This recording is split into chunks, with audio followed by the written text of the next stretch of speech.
Hi everybody, Dacob here. I am ready for the final day of Cannes. For me, Cannes will be going on a couple of more days, but I will be leaving tomorrow. So the final outfit, look at all these Chanel brooches here. I'm very careful with this seat belt to put it behind the brooch so it doesn't damage the brooch. Then we have our I don't even remember anymore. Pre-fall winter 16 or 17, fall winter 16, spring summer 17. And we have a Y3 shirt, Dolce & Gabbana jacket that I love. I love to roll the sleeves up. Very Miami Vice. Versace sunglasses, and finally the premiere, the Cannes premiere of the yellow Chanel Cruise 18 Greek collection. This yellow is amazing. I can't even. And then we open it, and inside I have some material for distribution. I have my little miniature posters and presentation cards of the movie Art Lovers Unite. So we're working really hard on getting Art Lovers Unite distributed, to find, you know, a sales agent, distribution, festivals that might want to showcase the movie. So it's a lot of work. This is the last day. There is, because the movie is with Vivienne Westwood, and we do talk also about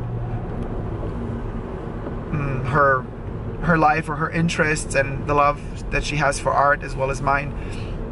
The movie falls into a documentary category, or as an art house documentary film, let's call it that way. So that means that my focus during this festival was to pitch it to as many platforms, documentary related, as possible.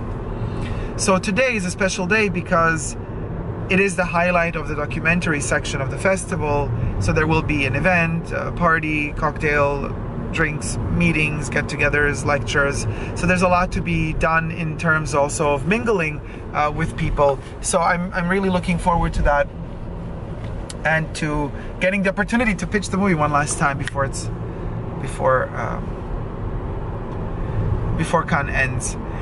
I'm really tired because it's been psychologically stressful. You know, you have to constantly be ready, top of your game, very sober, very just ready to talk. The second you get an opportunity to pitch your idea to somebody, you get that 1 minute, and that 1 minute it better be good, because you don't get another minute afterwards. You know, don't be insecure.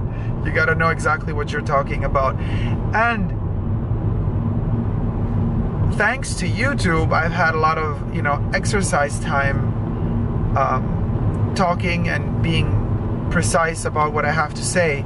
So that comes in very handy when I am talking about the project to a person that I've never met before. I just go into that mode. You know, I just imagine, okay, there's a camera in front of me, and I have to convey the message in a succinct and precise and direct way, as tight as possible, but to engage the viewer or the listener or whoever I'm pitching the idea to engage them in a way that they wish to know more, that they wish to see more. So the best result for this type of pitch is, I don't know, you say 2 or 3 sentences, and you already see in the eye of the person that you're talking to that they're intrigued, that they're interested. And then when that turns into them starting to ask you questions, then you know you're on the good track, because you've awoken their curiosity. But of course, when they start asking questions, you have to be prepared to give, again, succinct, tight, and precise answers. That helps a lot when you're pitching an idea. If you go into babbling, you know, they ask you a question and your answer is, so we started doing like that, but well, we're not sure in which direction we want to go with this. Yeah, no, then you lost it, because, you know, if a potential sales agent or distributor have the feeling that you're not secure about your product, then how could they be secure selling it? So that's something very important to consider. Like, Get your facts straight. Also, I've noticed in general, you really never know who you're dealing with. So this means people, no matter how stressed you are, no matter how much you've been through already throughout the days and the hours or whatever have you, just don't freak out on people. Don't be rude to people, because you never know who you're dealing with. And sometimes to get to a very important owner of a company or business, you have to also go through the reception. And you don't know how much actually influence a receptionist can have on important people that they work for. Never underestimate a human being just because of their position. That's, first of all, that's horrible and degrading, and it should never happen, first of all. Second of all, if you are that type of snob that does that, try to, you know, rethink your priorities, because it won't help you long term. And I have had experiences with some, well, everything from sales agents to directors to other producers or distributors, like that have had a bad day and then they just kind of vent out. Not cool. It just, because it, you know, it also gives me a feeling, okay, well, maybe I don't want to work with this person because I don't want to have this sort of complicated creature in my life, you know what I mean? And if you do have a movie that you're pitching, or that you've produced and that you're pitching, you know, for a sales agent or whatever, on any film market, don't forget you also have a product for them. It's not about you desperately trying to find a sales agent. It's also about they need you too, you know? It's a symbiotic relationship. So don't fall into that trap of trying to appeal to what you, or to cater to what you think they might want. Stay true to yourself, make what you believe in, and the right person, and I believe in this holistic attitude of the world, you know, the right person to work with will come along. It will happen, you know, it takes time. Same with relationships. You can't just, you know, just fall in love and have a relationship all of a sudden. It takes time. The right person is out there somewhere for you. You just gotta be patient. You gotta keep looking, but you gotta be patient. And the same applies for the sales of a movie in particular. You need the right agent that fits you, you know, because you're gonna be dealing with them. It's not just about you giving away your movie and then they're gonna be trying to find distribution for it, and you only hear them when it's time to, you know, to be paid or whatever.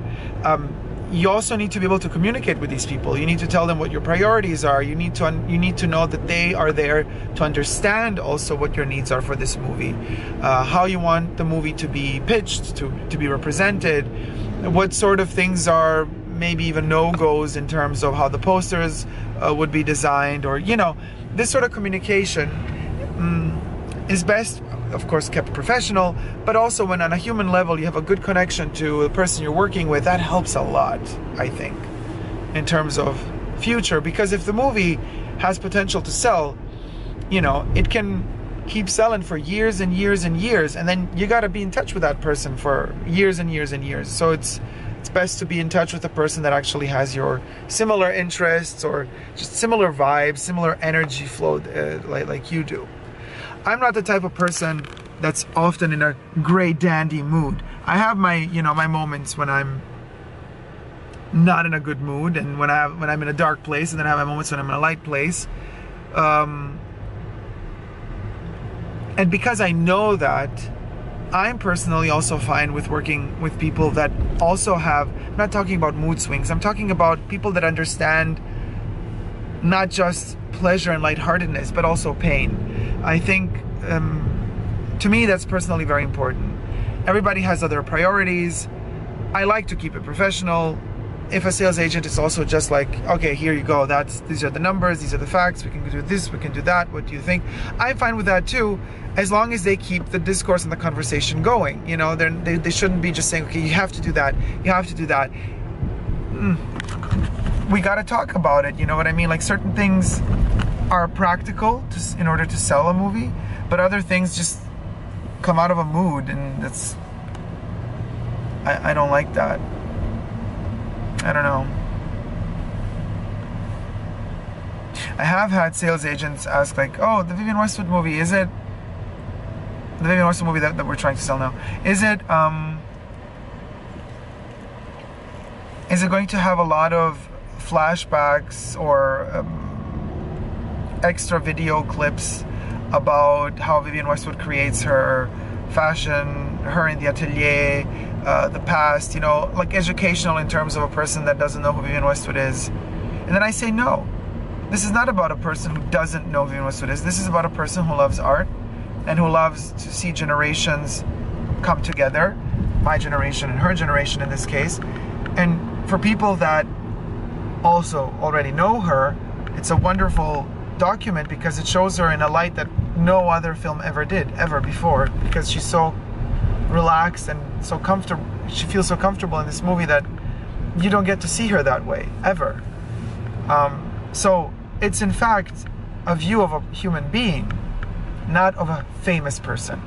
So it's a kind of a view, we get to see a human being that is very relaxed and that has so much knowledge and so much to share with the world. And only when this person is really very relaxed does this person open up and can share in a wonderful way to the rest of the world, in a also very simple way so that everybody can understand. So in fact, you don't need to know who Vivienne Westwood is in order to appreciate this film. And of course, you don't need to know who I am in order to appreciate the film. But I'm also a lot in the movie listening to what Vivienne has to say, because it's just, I don't know, she's a fountain of knowledge. It's just so incredible. Just a little example. So we're doing the subtitles for the movie in English, and so, you know, double checking the spelling and that certain words, that we get them right, you know, that we spell them right, and that also the concepts that she describes. And a lot of times when we put into Google search a sentence that she's saying, turns out she's quoting Shakespeare or some poet. I mean, that's how deep her knowledge goes. She inserts quotes in her daily speech as well. It's amazing. And this is something, when I was with her live in the room talking in the museum, I didn't get all those references. You discover them, you know, every time you watch, you find another layer and another layer. It's just incredible. And again, has nothing to do with Vivienne Westwood, the fashion maker, but it has to do with a 77-year-old human being that has lived so much and has so much knowledge, and after so much life has so much energy and still so much desire to live and to help people and to make the world a better place and to learn more. But that to me gives me hope for the future. Even more so than meeting a teenager that, you know, still has to experience all of life and is full of energy and is happy. That doesn't give me hope for the future.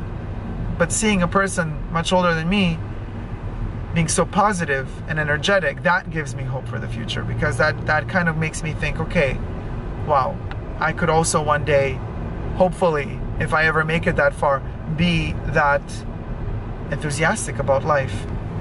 Well, there you have it, guys. Hope you like this video. If you haven't already but wish to, consider subscribing to my channel here on YouTube. I'm also on Instagram, Facebook, and Twitter. If you have subscribed already, consider also clicking the notifications button so you get notified every time I post a new video. I'm also on Patreon, Super Dacob, all spelled together, if you wish to support the channel and help upcoming projects and this channel in particular grow. Check it out. There's special videos that are only made for Patreon, as well as photos and blog posts. Thank you guys so much. Never give up on love. Love you. See you soon. Take care. Bye. Mwah.